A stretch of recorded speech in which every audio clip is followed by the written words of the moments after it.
Hello, my name is Aeman Malik and welcome to another episode of This Week in Digital Rights.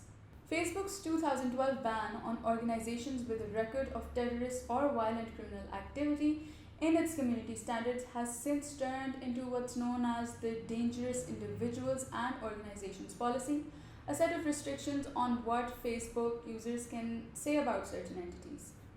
This DIO policy is built atop a blacklist of over 4,000 people and groups including politicians, writers, charities, hospitals, hundreds of music acts, and long dead historical figures. Facebook repeatedly refused to publish this list on claims that disclosing it would endanger employees. However, as recent as August, the company's oversight board has formally recommended publishing the list upon public interest. The Intercept was able to publish the list along with an associated policy document on 12th of October. According to experts, the list is a clear embodiment of American anxieties, political concerns, and foreign policy values since 9/11, with minimal protection for the vast majority residing outside of the US. The materials show Facebook offers an iron fist for some communities and more of a measured hand for others, said Angel Diaz, a lecturer at UCLA. Experts also said that the blacklist does not place as many prohibitions on white anti-government militias as compared to entities listed as terrorists who are predominantly Middle Eastern, South Asian, and Muslim, or those listed as part of violent criminal enterprises who are predominantly Black and Latino.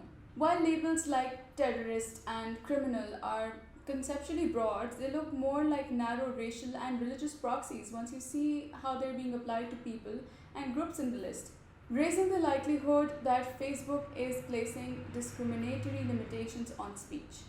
The list seemed to create two disparate systems, with the heaviest penalties applied to heavily Muslim regions and communities, Patel wrote in an email to The Intercept. In other news, Facebook announced updates to their bullying and harassment policies.